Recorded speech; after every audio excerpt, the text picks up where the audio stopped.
Every local business has a soul. This series uncovers the passion and purpose behind our community's local legends. This is the heart of Rexburg.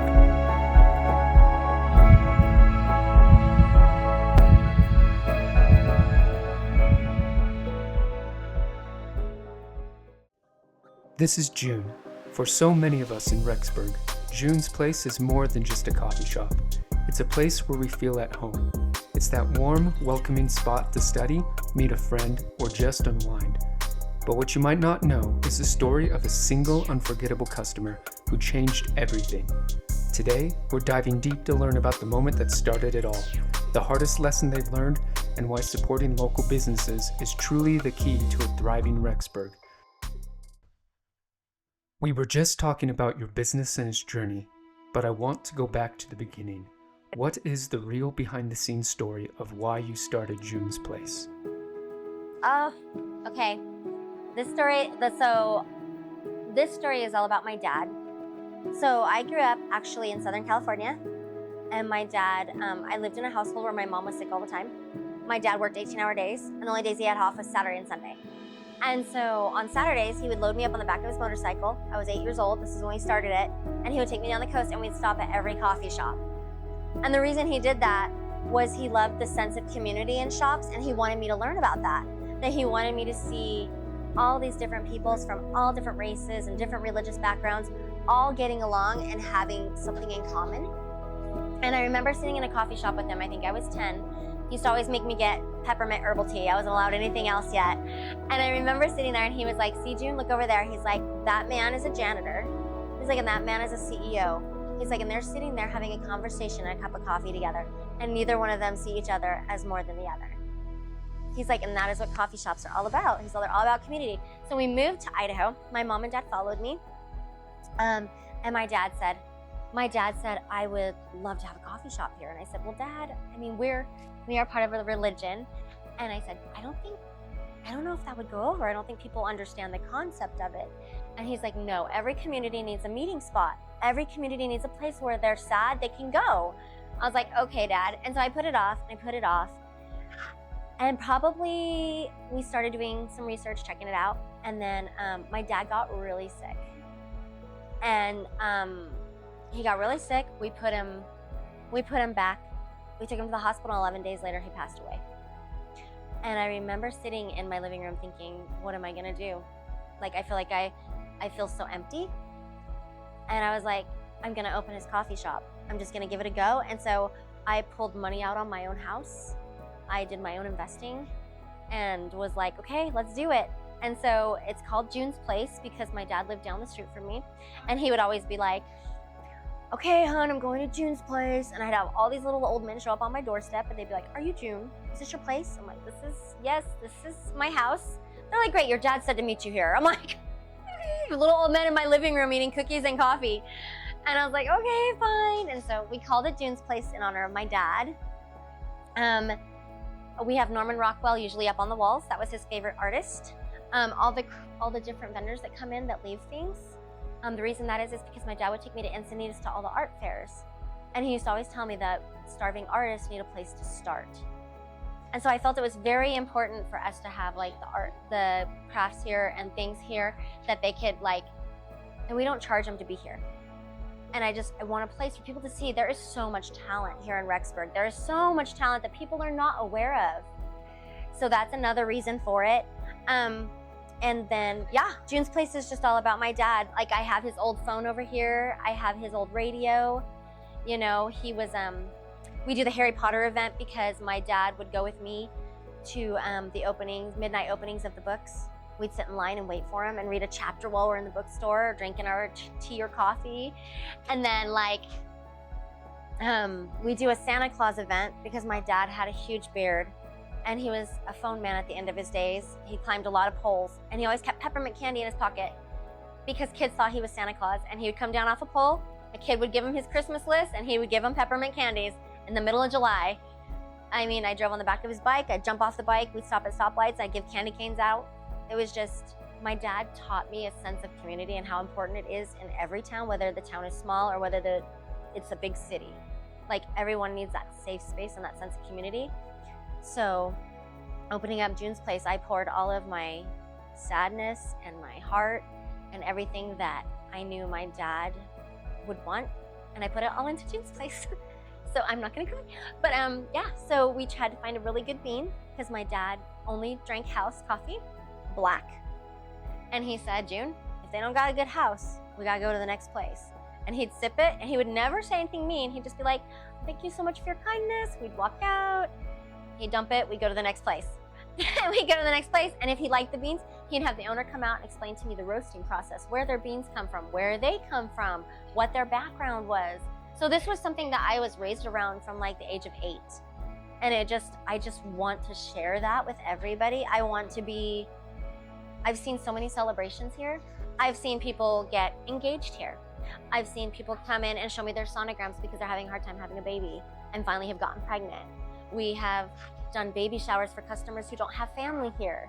I've seen promposals. I've seen people get engaged, invited to their wedding, their first baby. I mean, it's just, I've seen people who have hit rock bottom that have rise, and we've been here like late nights where people, nights would come in, and we've received letters from people that we didn't even realize we were helping, and they were just like, hey, I was fighting an addiction, and whenever I was weak, I just came to June's Place, and you guys would all talk to me, and it would leave my mind. And I just wanted to say thank you because I'm leaving the area, but I wanted to tell you that you were a part of my recovery. And just like all these amazing things where business owners just, they miss that passion. Like, you can touch so many people being here and just being you. So that is the business ethic behind June's Place. It's not about making the money, it's about touching people, changing one person at a time and making the world a better place. I love that so much. It truly sounds like you found your calling in life. You've met so many people since you opened, but is there a customer that you will never forget? What happened that made it so special? Oh my. Well, we can really go. We have so many moments. That's the problem. We have so many moments. I love it too because my baristas are all in on those moments. They're awesome about it. We had one lady that she had found out her husband was cheating on her, and she didn't know where else to go. And so she sat in our coffee shop and just sobbed. And all of my baristas, without even missing a heartbeat, ran over and just hugged her. And they were like, you will get through this. You will make it. And my baristas all know that when they see a person in need, or a person that is really in need of just some comforting, they know they can offer them a cake pop. They can offer them a drink for free. Because let's face it, food, it feeds the soul. But to watch this woman be broken, and that's probably about, I want to say 3 years ago, 4 years ago, just broken and just so sad. And she would come in every day, and I felt like we were just a way for her to bounce. Like, you go to a therapist, but sometimes you just need peers. But it was so amazing to watch her go from, I don't know what I'm going to do with my life, I don't know where I'm going to go, to helping her develop a business plan and helping her figure out what she wanted to do with her life. And then she moved away, and it was so funny because she literally just came back 3 months ago. 3 months ago, she came back into town to visit, and she was comes and shows me her new engagement ring, and she's met this wonderful guy. They've got this online business going, and just to see her glowing, it was just, yes, that is what we are about. We have a couple that comes in, and they were his family doesn't live here, and her family's out of town, but they got pregnant, and he ran in here and was like, look, I'm having a baby, I'm so excited. He was so excited, and every time they'd have an update, sonograms, everything, and then we found out there was a little bit of problems with the babies, and all of us, we all had their number, checking on, how are you doing, what do you need, and then we found out they weren't having a baby shower, so all of us got together and we're like, okay, what can we do? I'm like, okay, let's have it at my house. We all put it together, and we and her husband was like, she's like, where are we going? He's like, we're gonna go to June's. And so she's like, oh, okay, we're going to June's for coffee or whatever. And he's driving, and she's like, babe, June's is back there. He's like, no, we're actually going to June's. And so they showed up at my house, and we were decked out for a baby shower, and everybody, just all these customers that knew them in the shop were invited to this baby shower and brought gifts, and just just this community of people that would never have met each other if it wasn't for this spot. So those are, oh yeah, I can go on for days. I have so many just notes and things that people, like, you don't realize you're touching people in that way. And that is exactly what this series is all about. These moments of connection. What is your absolute favorite part about serving the people of this community? What is my absolute favorite part? I'd have to say my absolute favorite part is when I sit behind the bar and I watch people meet each other for the first time, because they're both in the coffee shop and they recognize each other being here every day. And they're like, oh, so what are you doing today? Where do you work? And next thing you know, like, there were people here that, like, there's like 5 or 6 different people. And over the last 2 years, we've watched them all join a group, and they all meet together now every Saturday and Sunday. But they met each other through June's Place. And it's just, I sit back and I watch this and I'm like, and it just makes me glow. It just makes me so happy. And like, when people tell me, like, you know, thank you so much for just being here, like, I feel safe here. I feel like it's home away from home. Those are the things that keep me going. Like, if I'm short on a bill and I'm like, okay, I gotta take it out of my savings, or I gotta do this, like, those moments are what keep the light alive and going. So like, our Harry Potter event we just had was like, I'm trying to bring other local businesses. I want people to recognize Main Street and see the beauty in it, because, you know, there's a lot of history on this street, but a lot of business owners they're a little bit lost. They're like, what do we do? And so it was so awesome to like see all these people wandering to all these businesses, and people coming up to me and being like, I didn't even know these businesses were here. And I'm like, this is your community. Like, this is where you need to be. So yeah, that's probably one of my, I love it. I love seeing other people take on and being like, I want to be a part of this community. So yeah, and that really showed when we moved buildings too. Like, the day we moved, we were given 90 days to get out of our previous building. And I remember being like, I don't know if I can do this. I don't have money to rebuild they're like, and my customers were, no, we're gonna do it. So like, I had a guy come in and do our countertops for just the cost. And I was like, are you kidding me? And I had a guy come in and do my cupboards, and he didn't charge me. And then the day we were moving all of our stuff, all of our customers showed up with their big trucks, and they moved all my stuff in an hour. They helped me move the freezers. They helped me move the fridges. It was just, I had customers showing up and helping me paint the building before we like pulled everything in. They were just like, I want to be a part of this. I want to be a part of this. And I was like, it made me cry. Every time I think about it. So it's almost like June's Place isn't my place. It's everyone else's place. That is truly inspiring. But building a business on passion alone isn't easy. What is the single hardest lesson you've learned as a local business owner?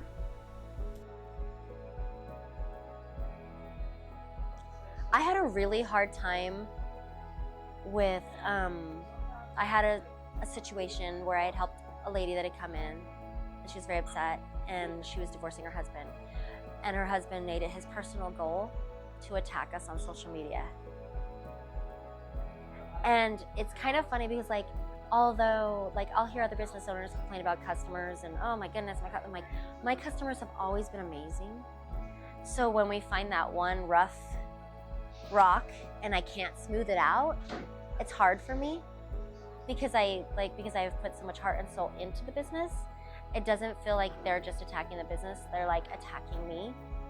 And it's been very hard on me to separate that, because everything I do because I care about someone. And I just want that in the world, the kindness. So when I'm not met with kindness, it's very hard on me. There's a lot of tears in the shower when I go home. There's a lot of crying. There's a lot of like, well, what am I doing? Like, but it's always great because my regulars, they see it. They see when I've had regulars that have gotten up and been like, hey, she had a girl call in sick. She's on her own. She's doing the best she can. You need to calm down. Like, they're very like, we need to relax. You come to June's to relax. We are not a drive-through. It's so funny how customers are like, they take on like, hey, we are not a drive-through here. We relax here. And for them to be like, the customers to take ownership of it. But that was really hard for me this guy not to be able to like, help him to understand like, this isn't about you. This is such a bigger picture. And so it's hard for me when people come in and they are like, if they have a bad experience, because, people have bad days. Baristas sometimes are stressed out and they're like, especially when they're new and they're still learning. And like customers if they have a bad day, they take it out on them. I've held a lot of baristas in the back that have just sobbed because they're like, I wasn't trying to, and they take it a lot harder because they have such an ownership in our business. So that's the hard part. That is an incredibly valuable insight. Now let's talk about something bigger. From your perspective, why is a support local mindset so critical for the health of a town like Rexburg? Yes. I get that a lot. People are like, well, what makes you stand out? Why can't I just, I always when I go to a town, I always look for locally owned. Because locally owned shows the personality and the true trait of that town. When you come into a shop that's locally owned, these people have invested in their town. They've invested in a brick and mortar. They have invested in the taxes. They are here because they care about what's going to happen. And when you come into a local shop, you are seeing the gems of the town. You are seeing citizens that are like, I'm here because I want to be here. I'm not here because a team got together and geographically somewhere down the line there's going to be a population boom and we're going to have good sales. I'm here because I want to be here. I'm here because I want to show others who come into my community, this is a beautiful place. This is what we have to offer, And I feel like as a local business, when people really want to see the heart of the town, that's where it's at. Because no one's going to take care of their town more than a local business owner because they care about everyone in the town. So that is why it's so important to support a local business. Because when you support your local business, they're the ones that support you. They're the ones that donate to the schools. They're the ones that donate to the libraries. They're the ones that are like, I don't have any money, but here's gift certificates. Because they want to see people succeed. They want to see their town succeed. Big boxes don't care. They're like, whatever. Oh, that didn't work? Okay, close down that $2 million building. Let's move to the next city. It's a big thing. Every penny counts for a local business because they don't want to rob their people. They want people to come. They want to be part of it. They care. So that's why it's important to support local. And looking into the years ahead, how do you hope your business and our community will have grown together? Well, we're kind of in the process of actually having a small shop go into a smaller town up north. We're trying to get in. We had someone approach us that wanted us to come into St. Anthony. I have a lot of people that are like, when are you coming to Idaho Falls? When are you coming here? And I'm like, oh, but my problem is I want to be able to still come in. I want to be able to touch everything. I want to make sure the quality is good. I eat everything I sell and I want to make sure it's good. And so if I grow too much and too fast, you lose that quality and that personal touch. And I can't let that go. So I'd have to say I really just would love those two stores to be really going and I would love to see June's Place be more of a, when someone's walking around and they're like, oh, I've got this baby shower I want to throw. Oh, you should do it at June's Place. It's beautiful. And they're, or, oh, I'm like, we've got this thing that we're doing. Oh, go talk to June. She'll help you out. I want to be that hub. I want to be that hub where people come and I have people come in and talk to me about how do I start a business? I'm like, let's sit down, let's talk about it. I want to be that. I want our business to be a representation of the positivity of everything in a local business. I want us to be strong. I want our employees to be happy. I want people who come in to be happy. I want us to be people laugh at me because me and my employees, we pick up trash outside because I'm like, we want Rexburg to be beautiful, then we need to pick up trash. I want us to be that standard. I want to be the gold standard. I want to be the gold standard. And I want that gold standard to keep performing. But I don't ever want to lose that home touch. I can't let that go. It has to stay. So yeah, that's where I hope to be. That's exactly our goal. To be a true partner to help tell the amazing stories of people like you. Thank you so much for sharing your journey with us. To get exclusive deals and unlock even more of the story behind your community, visit our website and check out the business owners that make your community so amazing and discover the best of Rexburg. We'll see you next week for our next interview with another amazing Rexburg business.